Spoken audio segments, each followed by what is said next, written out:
铁力是怎么卷进这个案子的？这说来又巧了，在接到报案的前2天，铁力因为打架斗殴，在辖区派出所进行了常规的血液采样。这么巧？这就叫天网恢恢啊！要不然，16年前的悬案怎么能浮出水面呢？我推测，16年前的夏林镇一定发生过持械杀人案。为什么是推测？因为当年尹大利的家属报案，报的是失踪，下落不明。当时匿名报案的人是谁呀？一个无业游民，已经锁定了身份，正在准备实施抓捕。除了 DNA 高度吻合以外，在铁力那儿有没有获得什么别的线索啊？铁力完全不配合。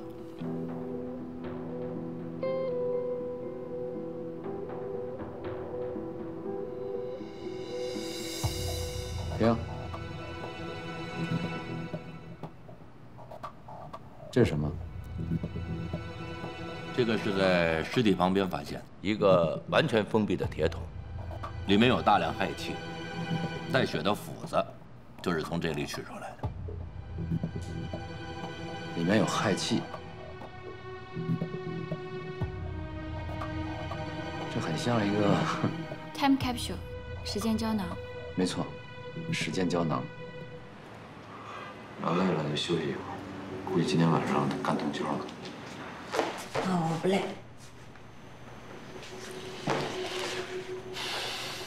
这个男性 Y 染色体 DNA 是父传子的，因此 Y 染色体 DNA 的基因和姓氏基本一致。现在锁定铁力涉案，用的就是 Y 染色体的检测，所以客观的说，当年尹大利案件的嫌疑人，应该锁定的是铁氏家族的男性，而非铁力一人，对吗？也就是说，也有可能是铁荣光。当然有可能。凯文，你果然是个聪明人。我知道你会回来。铁力的事儿究竟怎么回事？你无需知道那么多。铁力是无辜的，你知道这些就足够了。您说铁力是无辜的，但是 DNA 的检测结果已经证明了这件杀人案肯定跟铁氏家族有关。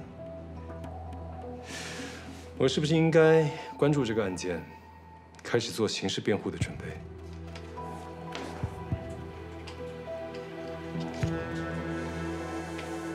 这是200万的预付款。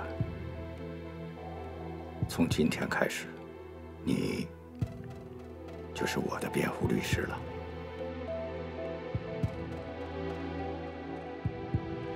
我不能让这件事把铁家给毁了。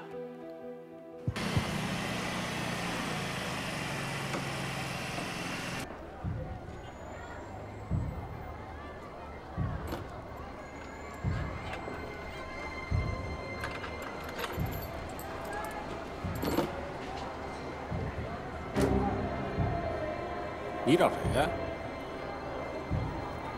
公安局的。我去，站住！别动！哎，站住！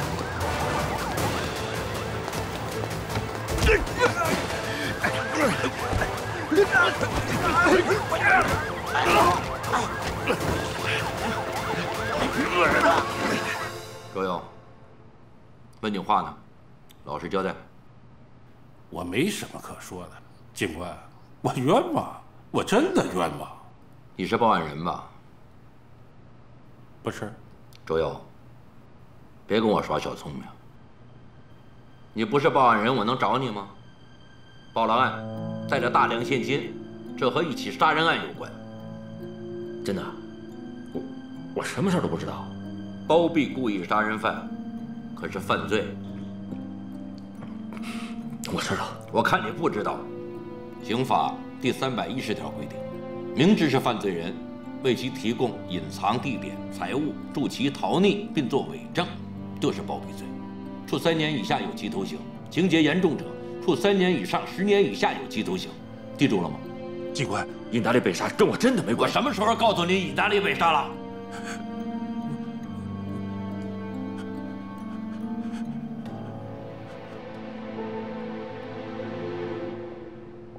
周游，我再次警告你，我们的政策你要了解，老实交代，还有宽大处理的可能。是。你见到警方为什么要跑？我怕被人盯上。谁盯你？铁荣光。铁荣光为什么盯你？人是铁荣光杀的呀。 16年前，我杀过人。怕了？不敢为一个杀人犯做辩护律师？刑事诉讼法第37条规定，辩护人的责任是根据事实和法律，提出证明犯罪嫌疑人、被告人无罪、罪轻或减轻、免除其刑事责任的材料和意见，维护犯罪嫌疑人、被告人的合法权益。凯文啊，我多问你一句，你是为了帮我，还是为了赚钱？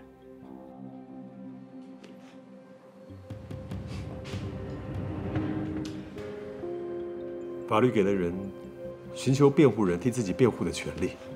作为律师，在法律许可的范围内，最大限度地保护委托人的利益，是我的职业要求。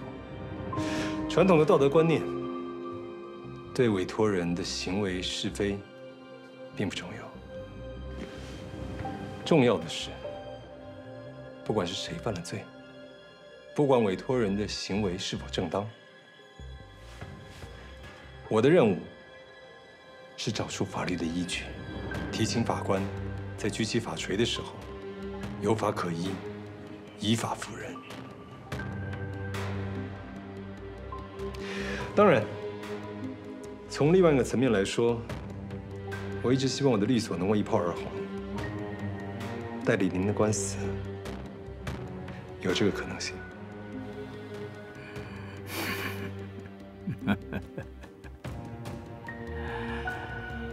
实话。那么，董事长，咱们进入案情吧。我希望您能把所有的经过毫无隐瞒地告诉我。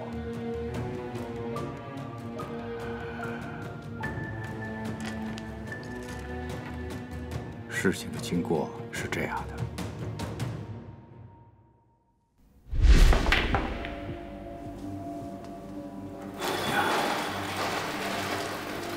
老铁，挺有兴致啊！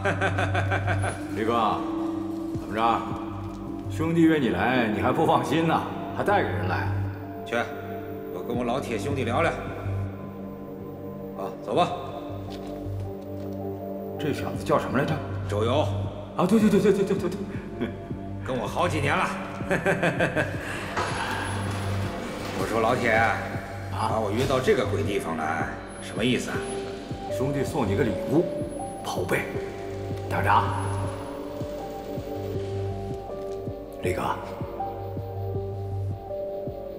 大富大贵，康熙年间的古董，欠我400多万，就拿这么一个破玩意糊弄我。我拿19.5万买的，怎么能糊弄你？你放屁！你就是想蒙我，想不还钱。不是，这跟钱没关系。 说我还，因为这次我工程款花毛还你个头！别人的你都还了，你就是不还我的钱，你当我傻呀你啊？还不还钱？还不还？我问你还不还？真没有，我钱拿什么还？没钱就拿命来还！我告诉你，你不还钱我就杀了你，我杀你全家，杀你儿子，杀你全家死光光！还不还？还不还？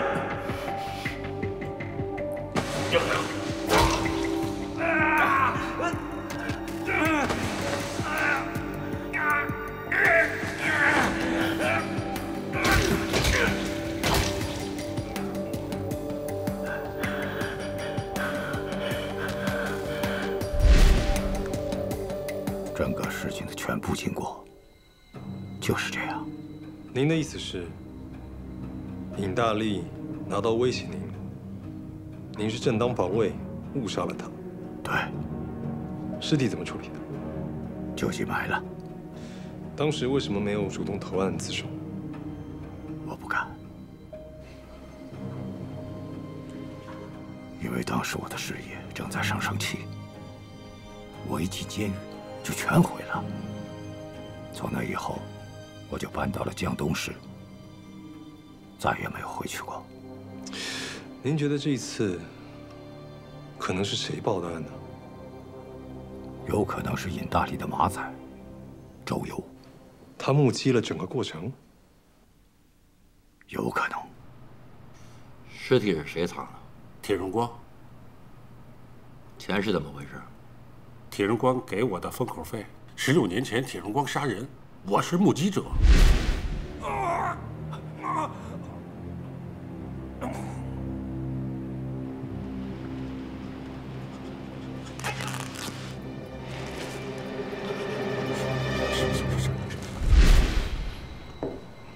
之后你去哪儿了？我去了外地。你和尹大利是什么关系？我是他小弟，尹大利对我有恩，我觉着他死的冤枉。尹大利在哪儿被杀的？在一汽车修理厂。把你看到的，老老实实都说出来。是。我要主动投案自首。不能让我儿子卷到这个事件中去。你要想尽一切办法，赶紧救我儿子出来。钱不是问题。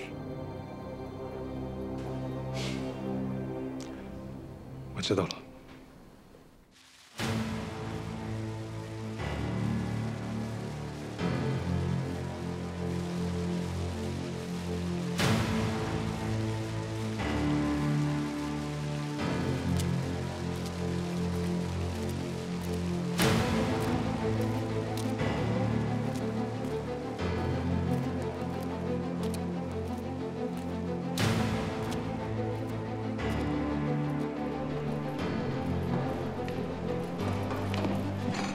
队长，凶手来自首了。谁自首了？铁荣光。他说，16年前尹大利是他杀死的。怎么了，老马？快见，杀死尹大利的凶手自首来了。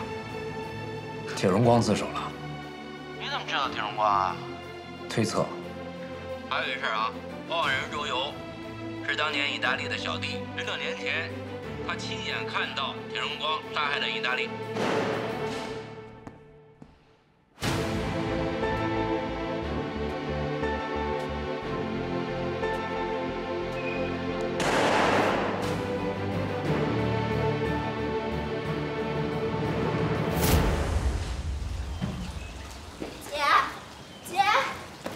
姐，你在家吗？哎呀，这风风火火、毛毛躁躁的干什么？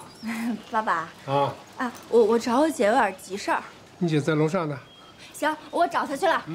姐，10万5急，你得帮帮我呀，姐！姐，铁力被拘留了。嘘，小点事儿。爸不知道你跟铁力走得近，你想让他知道啊？哎呦，我不着急嘛。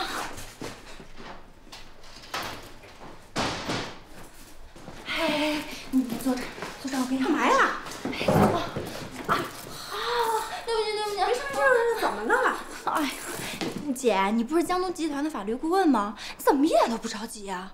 对呀，我都不着急，你着什么急呀？哎呀，我不是怕吗？我昨天已经去过公安局了，铁力打架的事儿是有一点麻烦，但是现在凯文已经接手了，别怕。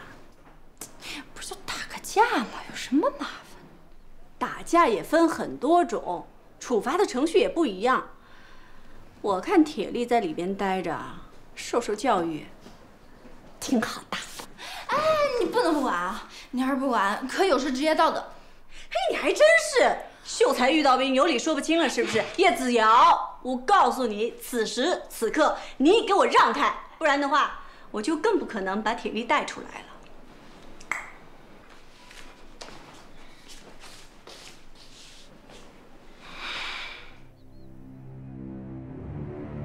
现在第一步已经成功了，你就直接发律师函给江东集团，走法律程序收回贷款吧。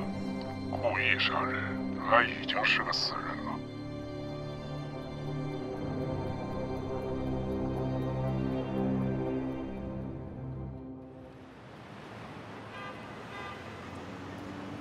尹大利是放高利贷的，他为什么杀铁荣光？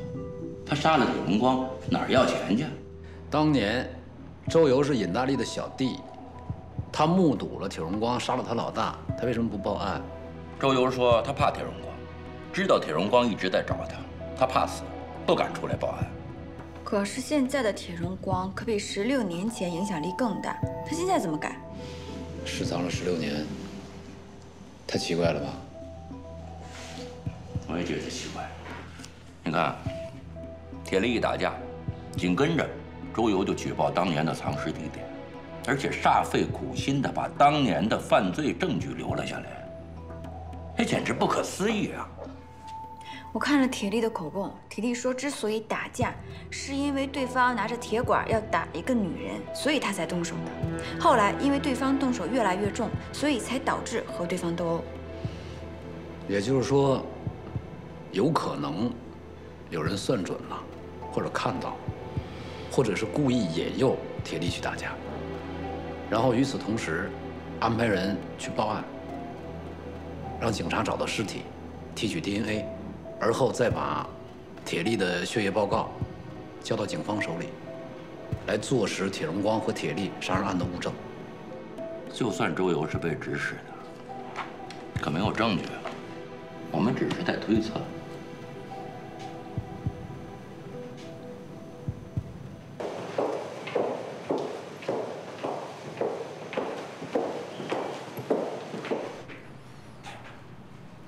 铁力释放了吗？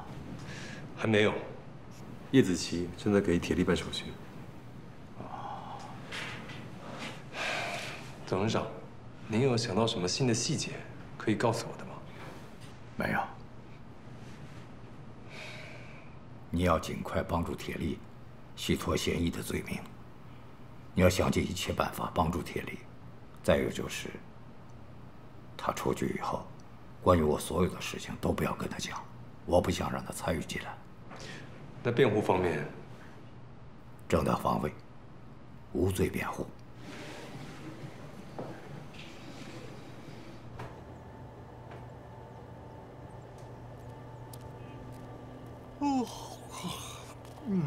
困死我了，在里面一晚上没睡。子琪，谢谢你啊。铁力，你要做好思想准备。你能出来，是因为你爸进去了。谁？你爸。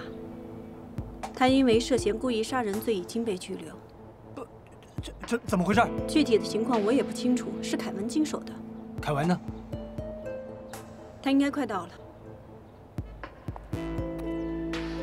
凯文，凯文，到底怎么回事？我爸怎么了？董事长因为涉嫌杀人，所以被公安刑事拘留了。杀人？杀什么人？怎么回事？你先冷静，听我说。董事长涉嫌的是一起16年前的杀人案，据说现场有一个铁桶，像时间胶囊一样，保留了所有的证据。不是，凯文，我现在有点听糊涂了。16年前的案子，现在到底怎么回事啊？我能够告诉你的也只有这些，因为董事长曾经嘱咐过，不要让你知道这件事情。别让我知道？难道让我眼睁睁看着他被判刑入狱？你先冷静。我知道，因为你父亲的事情，你现在心里很乱。但是眼下有一件事情需要你去处理。商业银行行长蓝和培发来律师函，鉴于江东集团董事长涉嫌杀人，所以他发函要求追回江东集团龙山大桥建设所有贷款。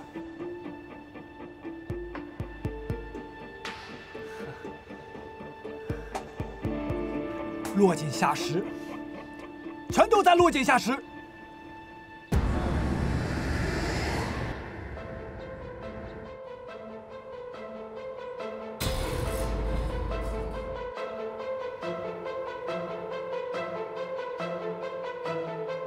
铁荣光说是正当防卫，凶器问题那把斧子到底怎么来的？你要去监督公安部门去落实清楚。是。老板，你好。你好。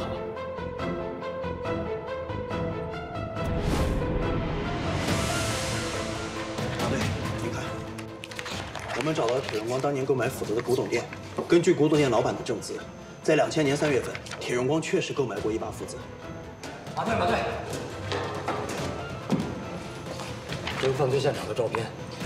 这个汽车修理厂虽然几经转卖，但可以证实，就是当年铁荣光开的。周游说从窗户能看到铁荣光行凶，属实吗？属实啊。哎，老李，鉴定结果出来了。出来了，斧子上边不但有被害人的血迹，还有铁荣光的血迹和 DNA。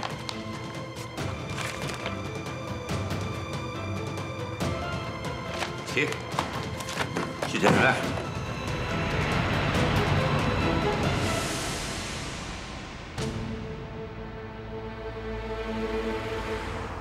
这是关于尹大利被杀案的全部资料，周游的口供，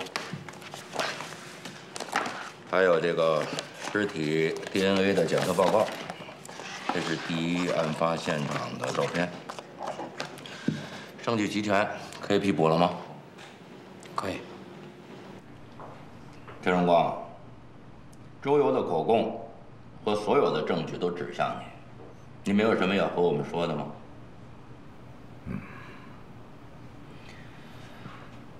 铁力打架，紧跟着周游就举报了藏尸地点，并且完好无损地把证据保留下来。你不觉得奇怪吗？不觉得这后面有什么故事吗？铁荣光，我要提醒你，在公安侦查期间，嫌疑人如果向公安机关提供了线索，并找到了新的突破口，将被视为戴罪立功表现，在量刑上对你是有利的。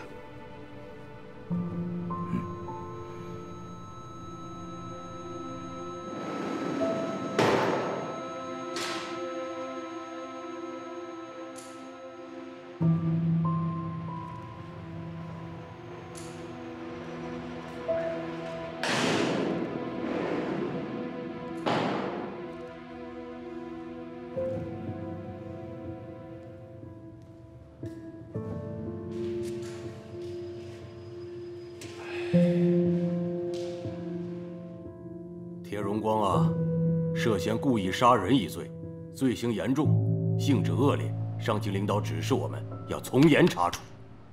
我们办公室提前进入了调查取证，在取证的同时，我们也对证据进行了复核。我们始终觉得铁荣光这案子有问题。傅小柔，把我们总结的疑点说一下。铁荣光在16年前涉嫌杀人的举报，跟铁力打人的时间点实在太过接近。我们怀疑是有人故意将这个线索抛给公安局，让公安机关在找到尸体的同时获得了 DNA 的直接证据。这跟铁荣光在处理龙山大桥责任人的方法是一样的，所以我怀疑这个人可能跟铁荣光非常熟悉。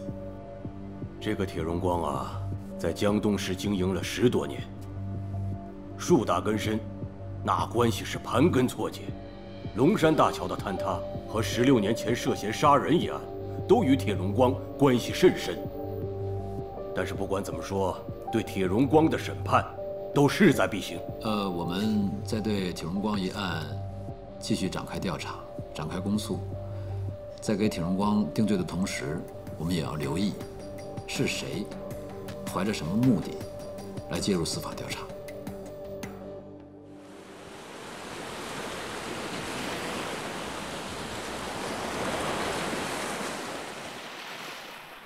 你这时候约我出来，可能有点不合适。我知道，可我不来找你，我能去找谁？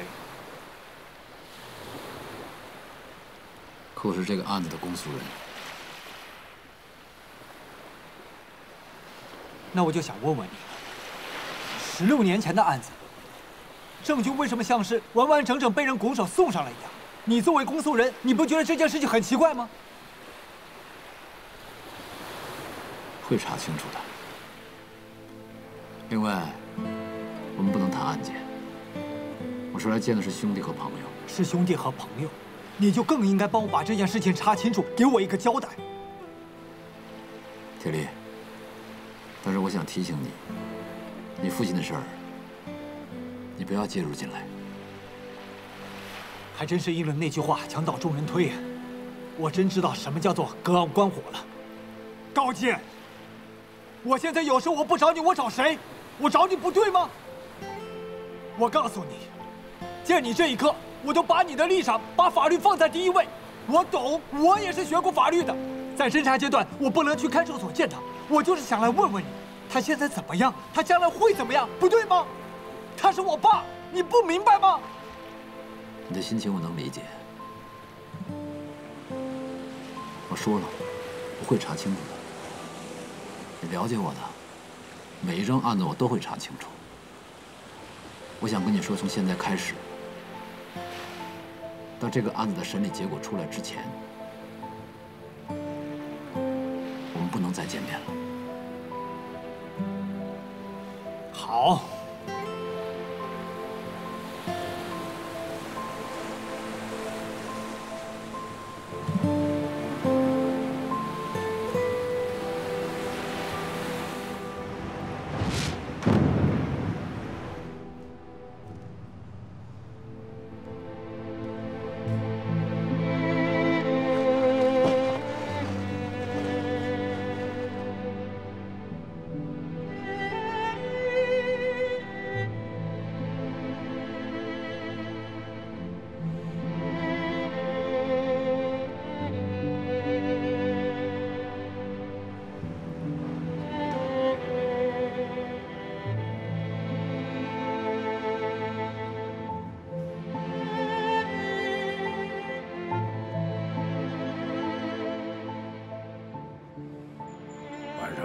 爸爸再给你做点什么吃的，跟你妈做的还差多少？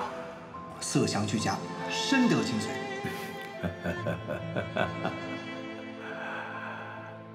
我相信法律的公正性，这也是我送你上法学院的理由。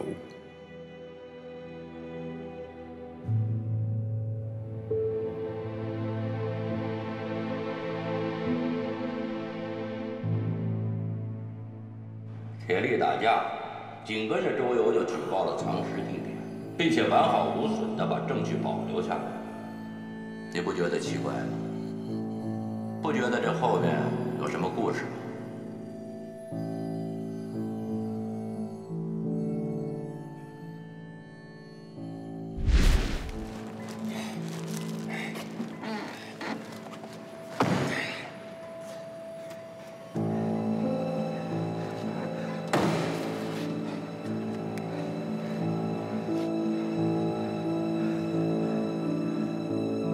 老板，我把尹大力给杀了，尸体怎么办？被他的马仔周游看到了。不要着急，按我说的做，不会有问题。我知道了，知道了。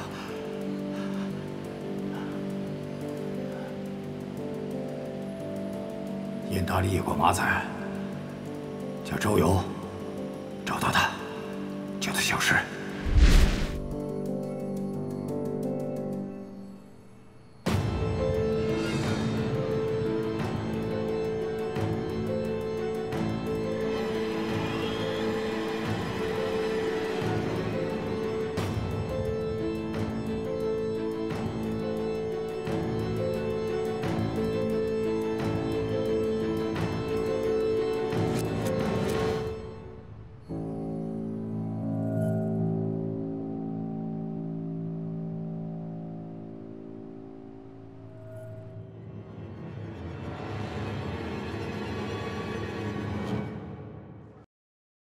2015年4月份开始，被告人张辉在本市以供佛治病消灾为由，先后骗取陈淑荣等28名被害人钱款，共计人民币469万元。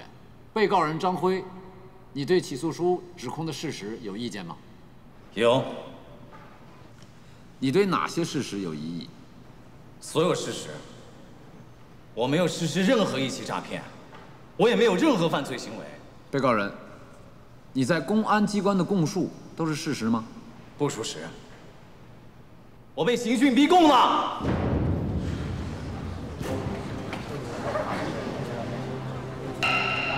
肃静！公诉人接着提问。用什么方式刑讯逼供的？疲劳审讯。他们都是凌晨和深夜审讯的。每天都是凌晨和深夜？是的。被告人，根据你的庭前笔录记载，你第一次被讯问是晚上8点30分到10点30分，第二次被讯问是次日上午8点15分到11点15分，第三次被讯问是当天下午4点05分到5点30分。在这3次被讯问的中间，你在干嘛？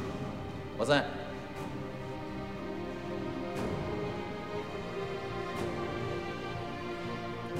笔录上写的不对，我一直在讯问室被讯问。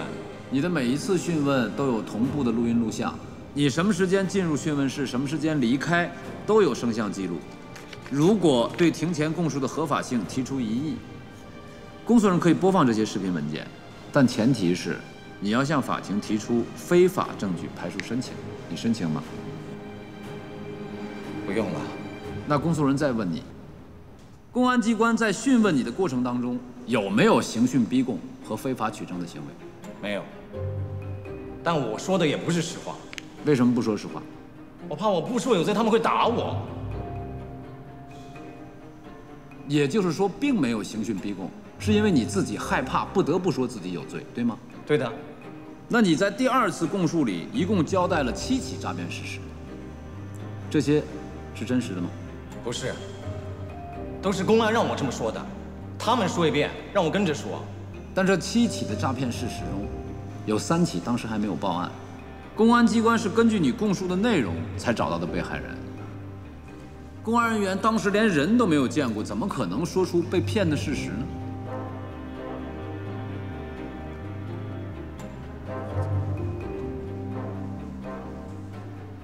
本公诉人在审查起诉过程当中也问过你，你有印象吗？有。那我有没有对你刑讯逼供，或者不让你休息，或者不给你饮食？没有。你在我讯问的时候，也承认了28个人都被你骗了，这是真的吗？不是。那为什么骗我？我怕你再把案件退回到公安手中，那样他们还是会刑讯我。什么叫我再把案件退回到公安手中？检察院不是有2次退回公安机关补充侦查的机会吗？如果我否认有罪，你会把我退回去，我就又落到公安手中了。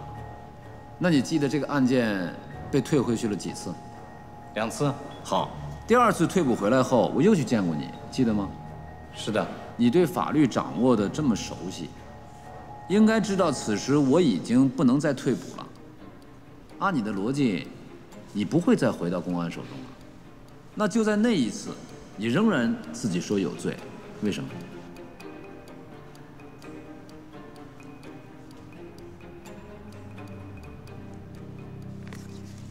被告人，法庭是神圣的，法律会保障每一个人的合法权益，但绝不会给你推卸责任的机会。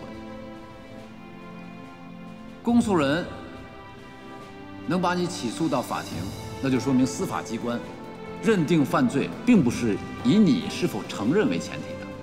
没有被告人供述，其他证据确实充分的，就应当认定有罪。所以你在法庭上的一举一动、一言一行，对之后的刑罚都会产生影响。究竟应该以何种态度来对待今天的庭审？我希望你好好想清楚。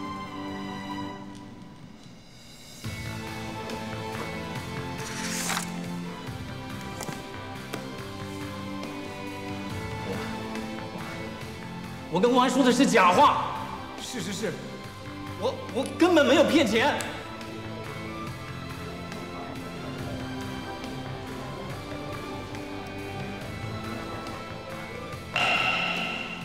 苏警，他竟然翻供了。对，很正常。你是知道他会翻供，所以才把之前讯问的时间都记下来了。是啊，不记下来就要翻卷找，那样给人感觉准备不足。犯罪嫌疑人当庭翻供，无非就是想为自己争取更多的时间嘛。之前他坐过牢，对这次的量刑定罪做过功课。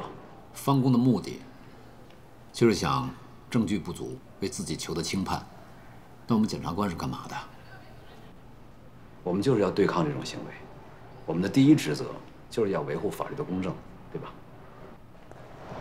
接下来，被告人还要对证据进行质疑。真想不出来他会质疑什么。高处，没来晚吧？没有，正好，休息等一会儿吧。哦，我在这等着。好的。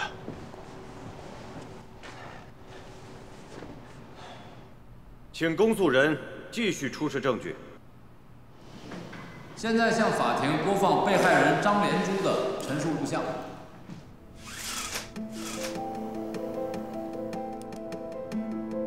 他说我儿子女儿都有灾，然后说帮我做法，让我把家里所有值钱的东西都拿来，到江东三中对面建新花园的假山旁。他叫我在那儿等他，我一辈子的血汗钱就这样没有了。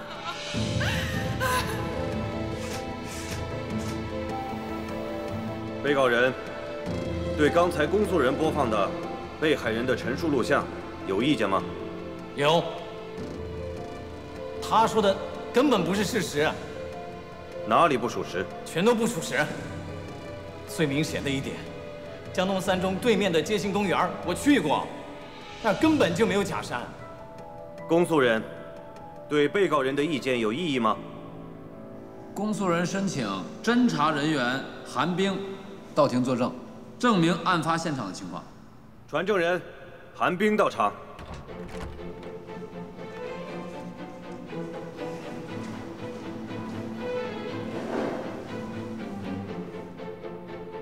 请证人就座。请公诉人向证人发问。韩警官，本案有28起犯罪事实，请问公安机关在侦查阶段有没有对犯罪现场进行勘验？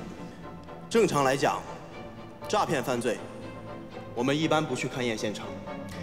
但是我们队长马立行特别要求，我们一定要去现场调查取证。那您有没有去过本案的现场？是的，我去过一部分。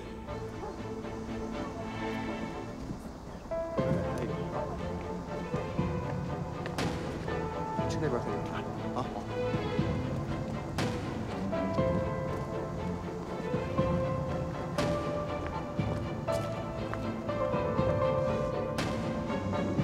喂，马队。根据被害人说的一样，这儿确实有假山。好，我知道了，你放心吧。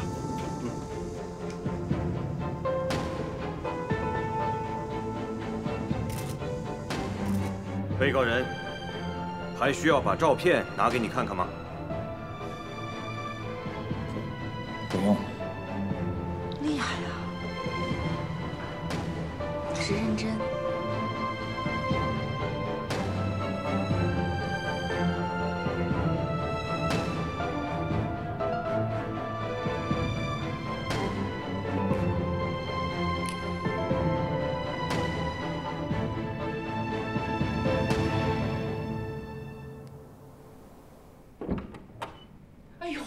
小柔，你怎么还不睡觉？你看看都几点了呀？啊，你怎么不敲门就进来了呀？哎呀，我是你妈，敲什么门啊？你赶紧睡觉，不能老这么熬夜。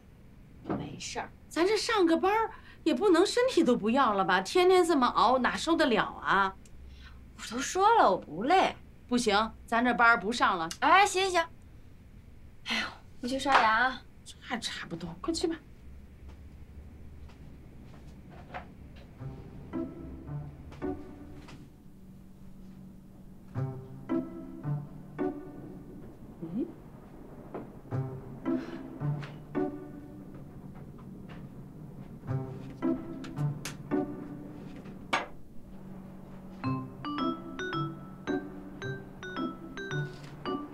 什么呢？哎，这谁啊？挺帅的。妈，你这是偷窥别人隐私，你知道吗？有那么夸张吗？哎，他多大了？结婚了吗？哎呦，小柔，你怎么还不睡觉？你看看都几点了呀？啊，你怎么不敲门就进来了呀？哎呀，我是你妈，敲什么门啊？你赶紧睡觉，不能老这么熬夜。没事儿，咱这上个班也不能身体都不要了吧？天天这么熬，哪受得了啊？我都说了，我不累。不行，咱这班不上了。哎，行行。哎呦，你去刷牙啊。这还差不多，快去吧。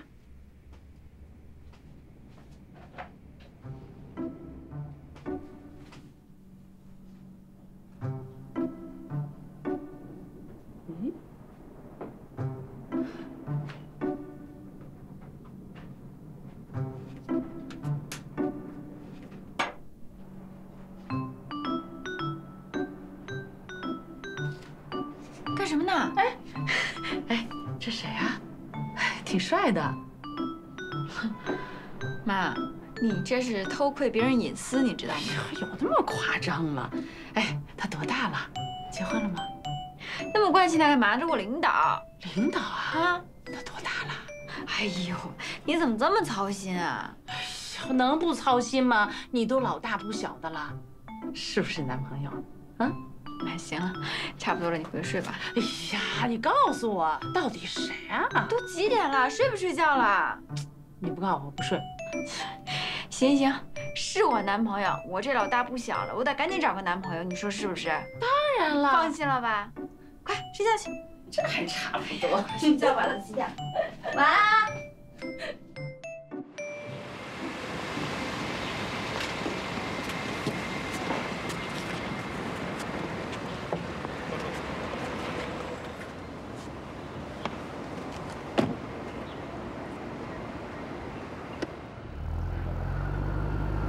小波，啊，来了。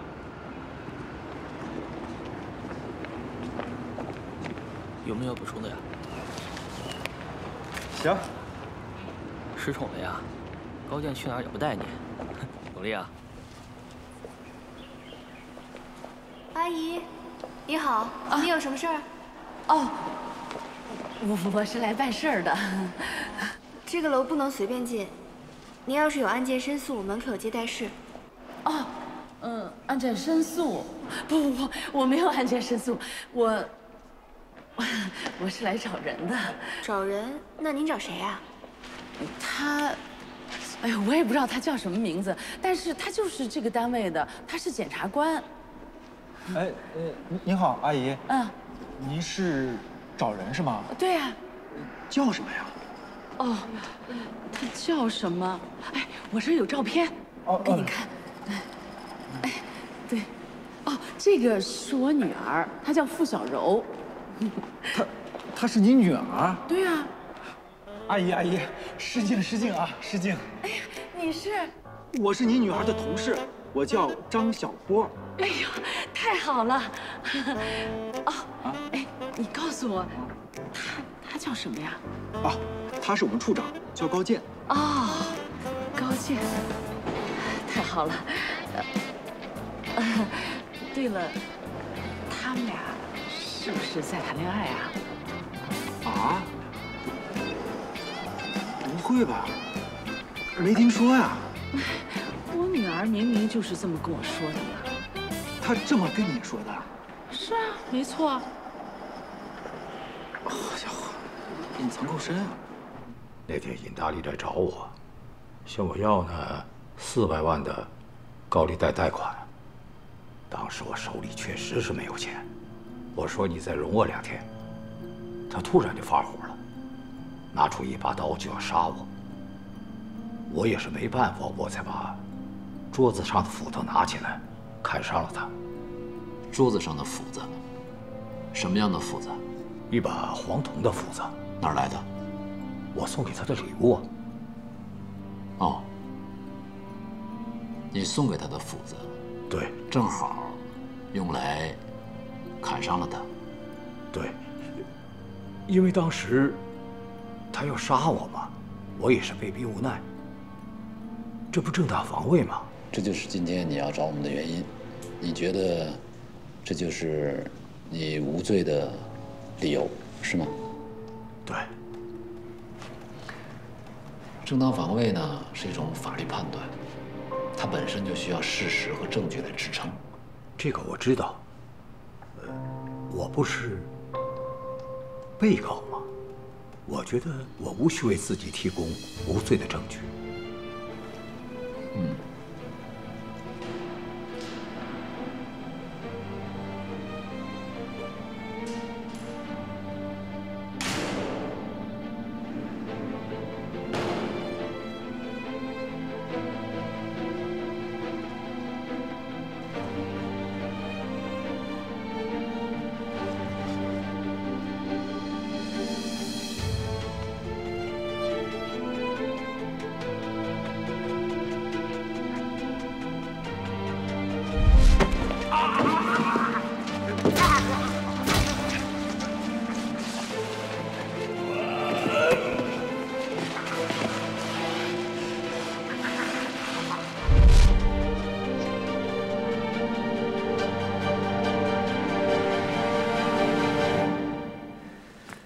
高健是第一公诉人，怎么样，凯文哥，有信心吗？现在不是考虑有没有信心的时候，而是用什么策略能够做到无罪辩护。无罪辩护？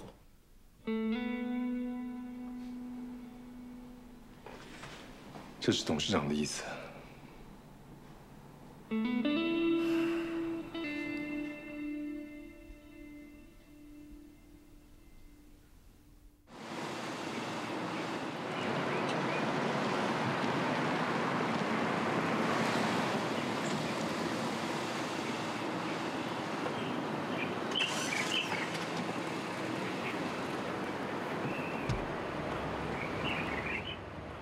没想到他竟然提出了正当防卫的说法。是啊。高处，有人找你来了，等半天了。谁啊？你丈母娘，小柔的妈妈。谁？你妈来了。什么意思？高叔，你这保密工作做得挺好啊。你闲的吧？精神病吧你？嗯。哎，小柔，你回来了。哎，董总，哎，干什么呀你？走啊！哎呀，我这人还没见着呢。等你见着人，我就没脸见。哎，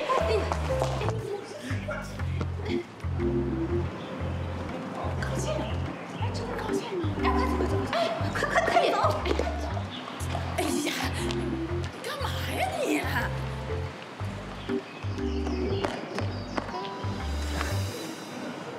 哎，挺好的你俩，干嘛不敢承认呀？滚！哎，你没轻没重的，你把我掐疼了。哎呀，你是不是偷传我照片了？没有啊，你还不承认？你是不是跟别人说你是高健的丈母娘啊？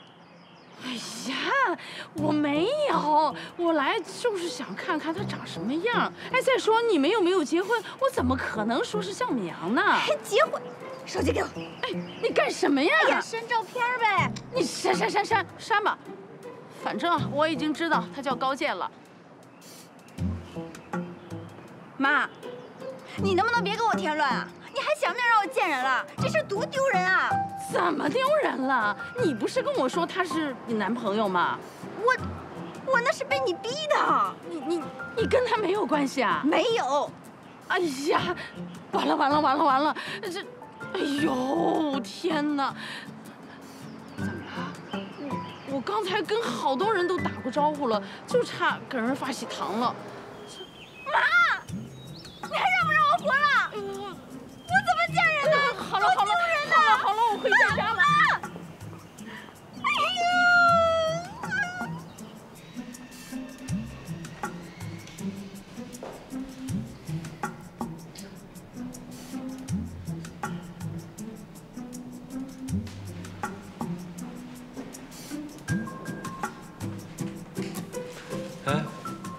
事儿啊，保什么密啊？你神经病吧？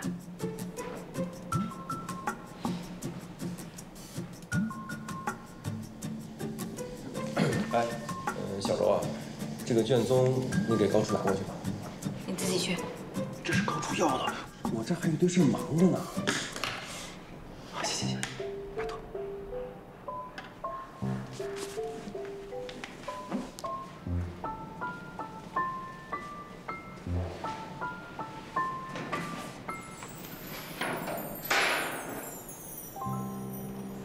缺德！你要的卷宗。嗯。哎，等会儿。你妈妈走了？嗯。对不起啊。什么对不起啊？您不知道？我知道什么？哦，没什么，您不知道就好。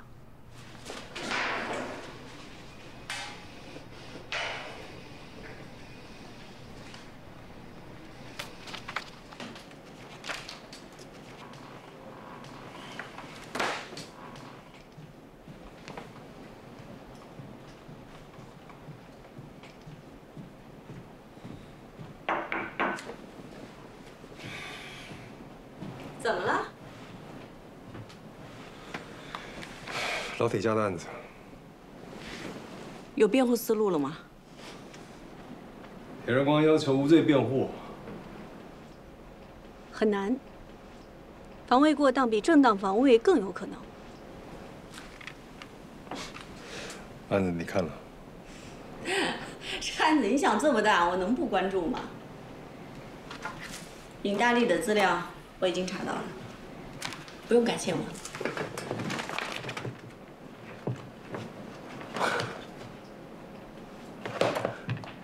你怎么？分红可以给我多一点。有人把铁荣光杀人案透露给了媒体，这2天舆论的声讨声越来越大，这个案子的影响力真的越来越厉害了。按照法律程序，江东市人民检察院对铁荣光故意杀人一案，向江东市中级人民法院提起公诉。方姐，我想有一个申请，我想让傅小柔来做本次庭审的第2公诉人。我可以吗？为什么不可以？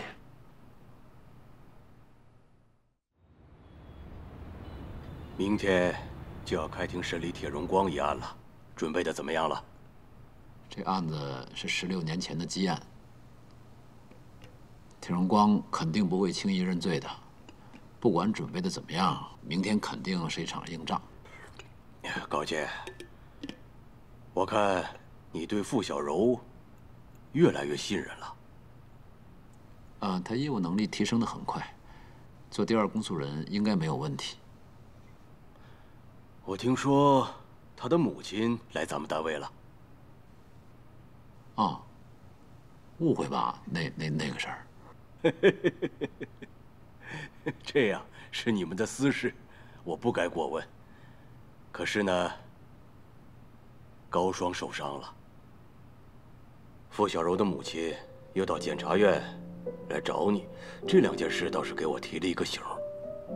高双正在成长阶段，他需要有人照顾。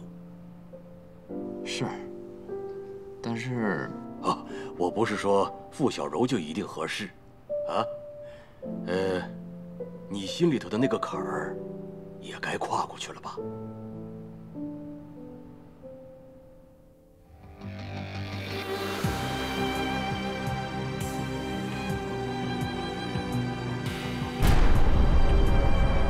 被告人铁荣光故意非法剥夺他人生命，致一人死亡，其行为触犯了《中华人民共和国刑法》第232条。犯罪事实清楚，证据确实充分，应当以故意杀人罪追究其刑事责任。依据《中华人民共和国刑事诉讼法》第172条，本院依法提起公诉，请依法判处。此致江东市中级人民法院。被告人、公诉人宣读的起诉书与你收到的起诉书副本内容一致吗？一致。被告人坐下。对起诉书指控你的犯罪事实认定的罪名有否意见？有。什么意见？我没有杀人。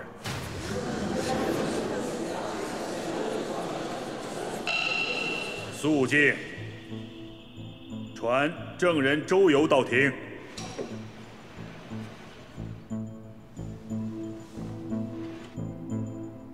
周游是控方证人，请公诉人首先向证人发问。证人周游，你认识尹大利吗？认识。你们是什么关系？他是我老大。你们最后一次见是什么时候？16年前。具体的时间还记得吗？2000年的5月1号晚上。为什么记这么清楚？因为那天是5·1劳动节，我老大就是那天晚上死的。怎么死的？被人杀死的。是谁杀死了他？铁荣光，就是这被告人。能具体的说说这个过程吗？2000年的5月1号晚上，铁荣光跟我老大就是尹大利谈着还钱的事儿。老铁，力哥来了，还挺悠闲的。力哥啊，兄弟约你来，你还不放心呢，还带个人来。去，我跟我老铁兄弟聊聊。好，走吧。我呢，中途呢去厕所了。等我回来的时候，看见尹大利被铁荣光就活活的打死了。我当时因为害怕，我就自己逃跑了。能不能把情况说得再具体一些？可以说一些详细的案发过程。好。那天我刚方便完，听到修理厂里边有声响，走过去一看，铁荣光正用斧子砍尹大利。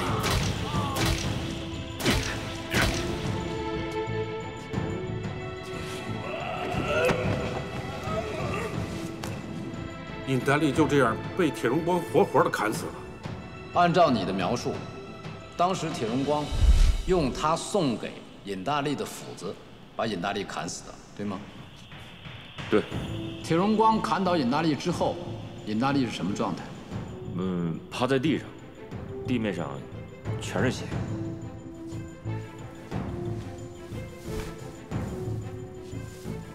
我看见铁荣光拿一块塑料布包裹尸体。这个时候，铁荣光发现了我很害怕，我就跑掉了。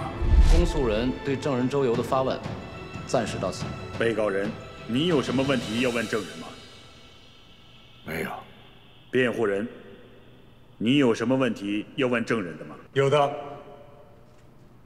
证人周游，你有看见我的当事人跟尹大利打斗的全部过程吗？没有。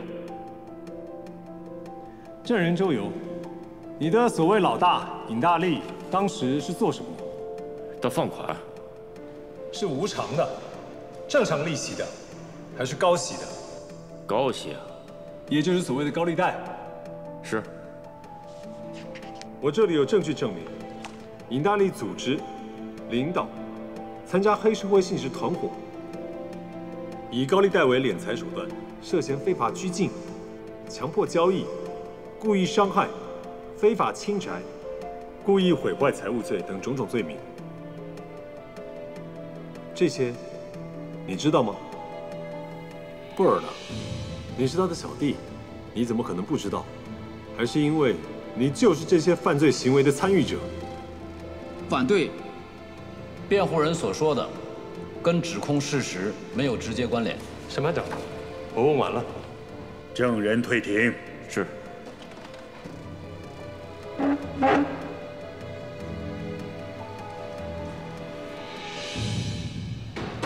被告人，你对刚才出庭作证的周游当庭证言有什么意见？一派胡言。当时尹大利分明是想拿刀把我杀了，还不还钱？真没有，我拿什么还？没钱你就拿命来还！我告诉你，不还钱，我就杀你！杀了你全家，杀你儿子，杀你全家死光光！还不还？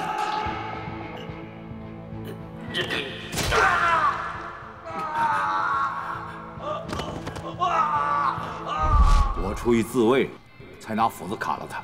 我完全是出于正当防卫，无限防卫。铁荣光，你跟尹大利之间有没有经济往来？没有。那案发当天，那你为什么要去给他送礼？没有为什么。而且送的是一把斧子。那你们两个人之间为什么会突然发生争执？尹大利他就是个疯子，莫名其妙的就会骂人发火。既然是正当防卫，为什么还要掩埋尸体？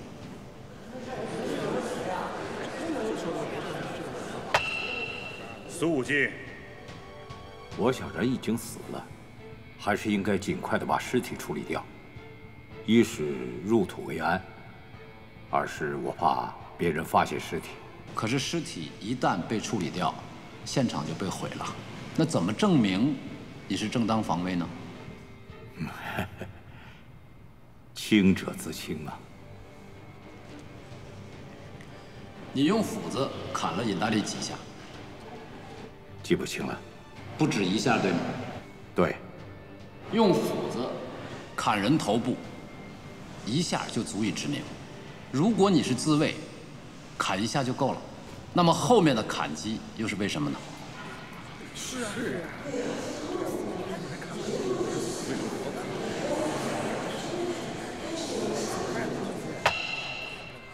苏武进。被告人，请你看一下大屏幕，大家仔细看这张图。这是案发现场包裹尸体的塑料布，沾黏物中验出的 DNA 是被害人尹大利的。辩护人有什么意见吗？铁荣光承认用塑料布包裹尸体，那么这块塑料布上有死者的 DNA， 这也很正常。请大家看这个塑料布的细节，在塑料布上有一个缺口，这个缺口的位置正好是死者尹大利面部的位置，并且我们在他的颅骨、口腔内找到了泥土的残留物，这说明他被埋进土里的时候并没有死，而是他需要呼吸，所以他用自己牙齿的力量，奋力的在塑料布上咬出了这么一个小小的缺口。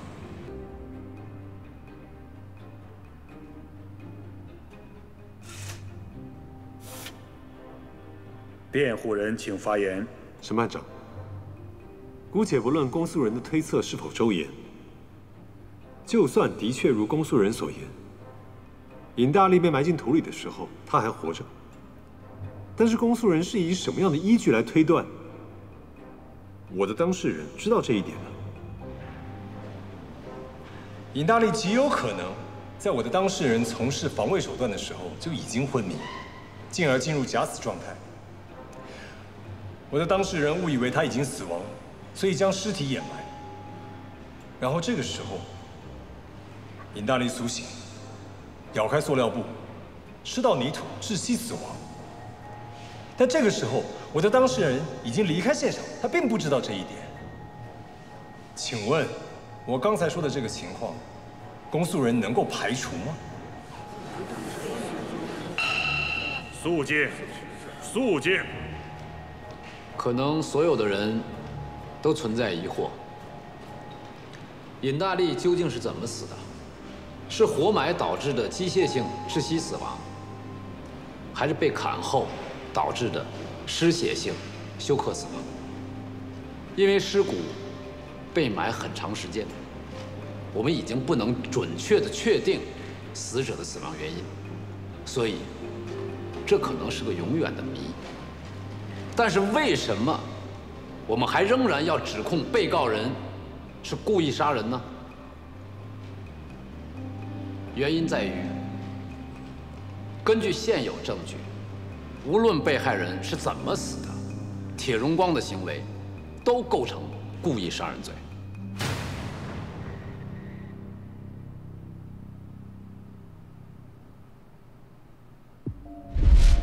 400万连本带利都在车里头。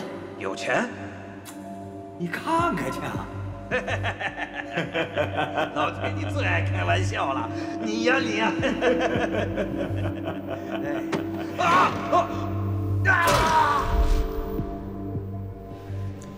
现有证据能够确定的是，铁荣光在第一次砍击尹大利后，尹就倒下了，但并没有立即死。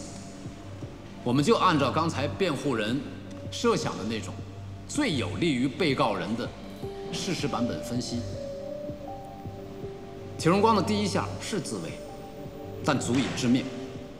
此时尹大利已经倒下，不再有行凶能力，但铁荣光又实施了第2次、第3次的砍击。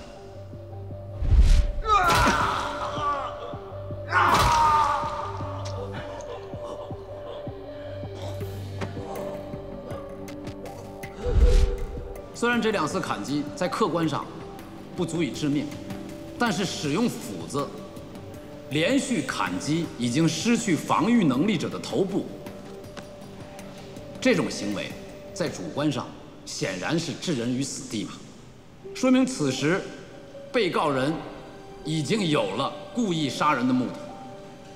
那之后的2次砍击，无疑是导致死亡的提前到来。反正人已经死了，早死晚死不都一样吗？当然不一样。就比如，如果法庭判处你最后死刑，但在执行前有人把你杀害了，我同样会指控他为故意杀人罪。因为非经法律允许的程序，任何组织、任何个人都无权利去缩短他人的生命周期，哪怕只有1秒。况且活埋显然是一种足以致人死亡的杀人行为。不论铁荣光主观上知不知道尹大利此时还没死，但在客观上，他实施的都是故意杀人。主客观相统一，故意杀人罪确定无疑。至于受害人究竟是怎么死的，我们无法判断，也无需知晓。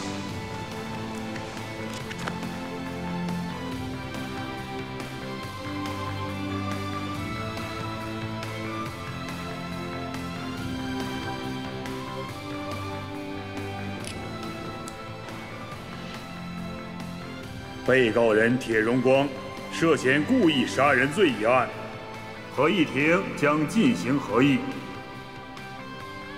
择日宣判。退庭。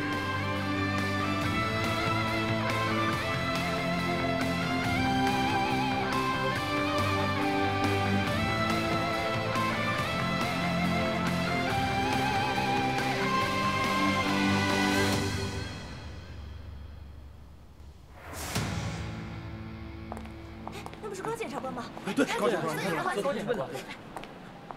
高检察官，你跟我们说，高检察官，你跟我们说，高检察官，高检察官，请问在整个案件的调查过程当中，我们发现有很多证据都是由检察机关调取的。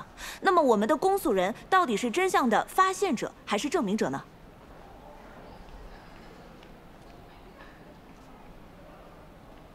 你这个问题问得很好，准确的说，我们公诉人是真相的复核者。我们要判断公安机关调查的案件真相是否是真相。如果不是，我们要建议他继续调查真相；如果是，我们要想办法在法庭上证明这些真相是真的，复核真相，证明真相。这个过程中，我们会有很多证据，那这些证据大部分都是由公安机关调取的，但在有必要的时候，我们公诉人也是可以调取的。法庭上，辩护人通过质疑检察官的证据来完成辩护，看上去好像公诉人跟被告人过不去啊。这一点，我想你是误会了。公诉人跟辩护人都有着同一个目的，就是让被告人得到公平的裁判。我现在有事了，我不找你，我找谁？我找你不对吗？见你这一刻，我就把你的立场、把法律放在第一位。藏在心中的结，让爱变成罪孽。像扑朔迷离的火焰，迷雾蔓延，让我找不到方向，思绪的心情我能理解。我说了，我会查清楚的。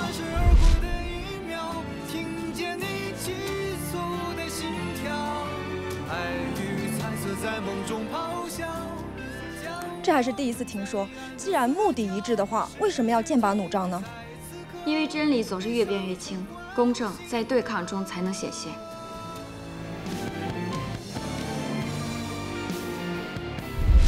这个案子不管什么结果，我都会恨你。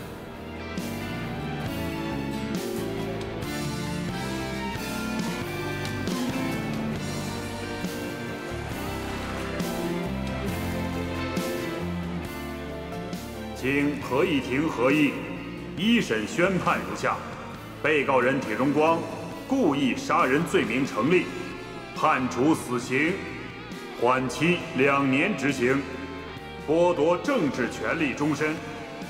如不服本判决，可在收到本判决书10日内，向省高院提出上诉。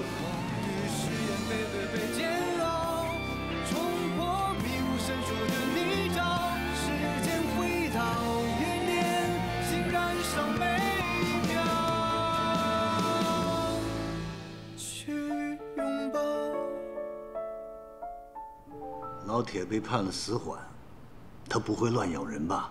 人有了希望，才会乱咬人。是啊，我这也担心，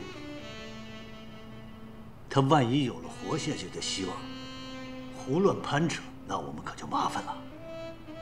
好了，叫丁红来见我。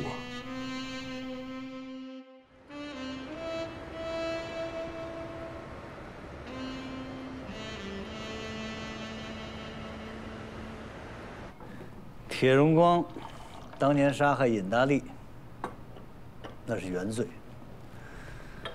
这怪他咎由自取吧。我们银行方面准备以拍卖的形式，把之前贷给江东集团的贷款收回来。我做什么？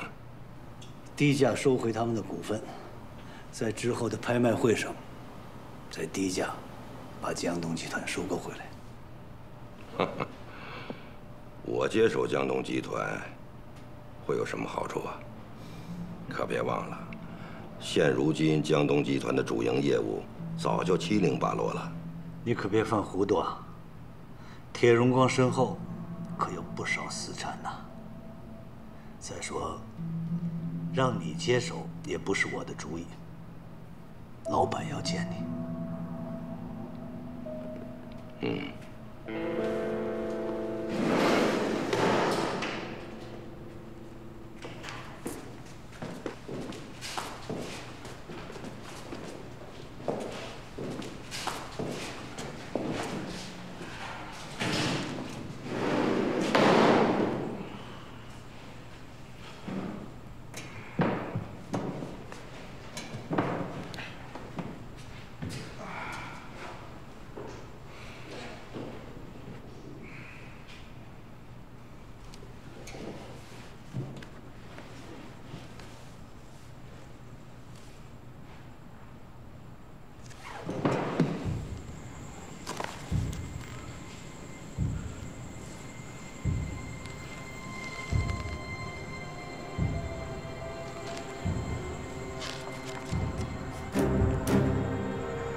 胡玉说：“站起来，谢谢啊。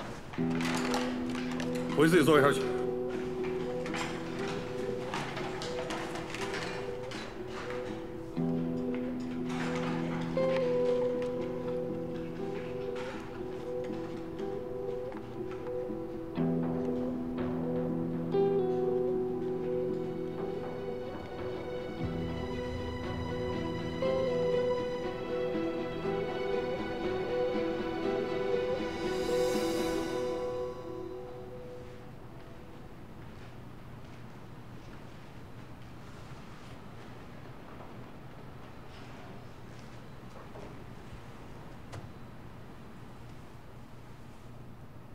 梁叔，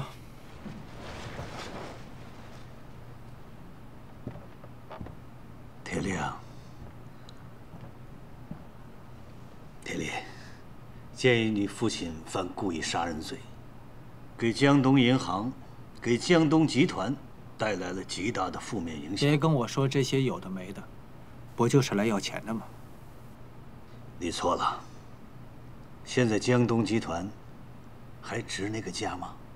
我今天来，不只是要清算江东集团的股份资金，还要收回大桥的决策权。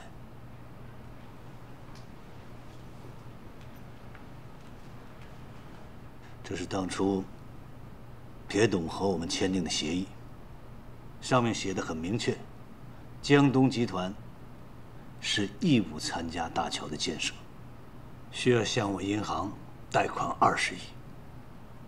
现在江东集团归我们商业银行，大桥的建设理应由我们接手。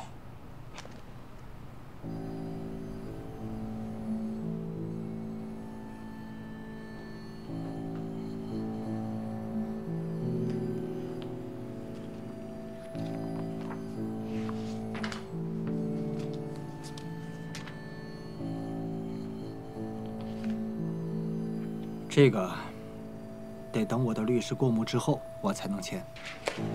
没问题，你先慢慢过目。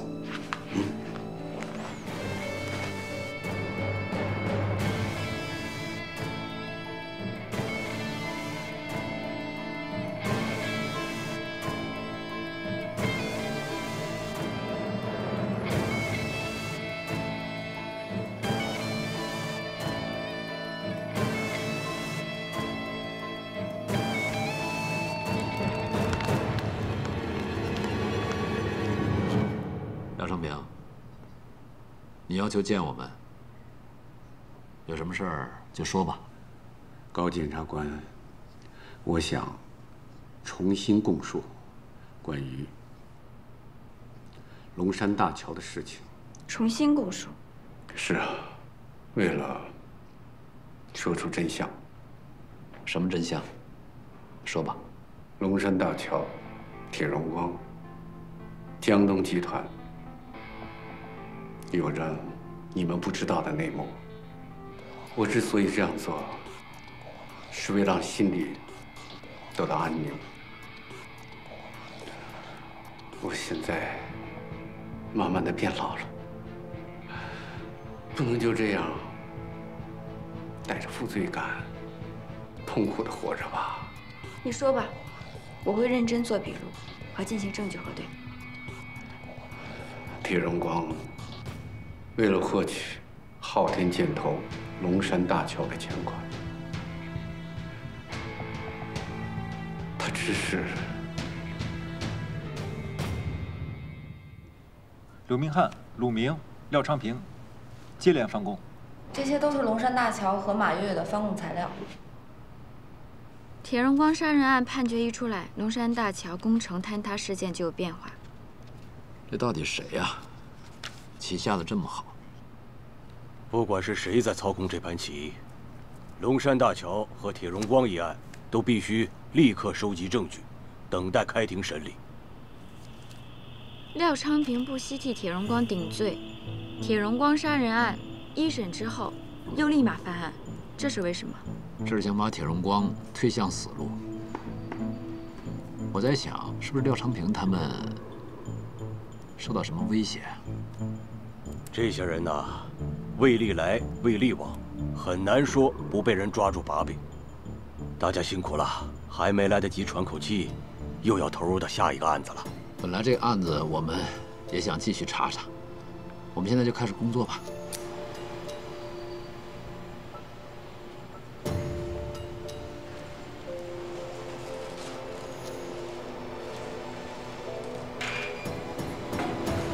对不起，董事长，没能为您赢得无罪判决。你尽力了。那个，有事啊？刘明翰翻供了，鲁明、廖昌平也相继翻供。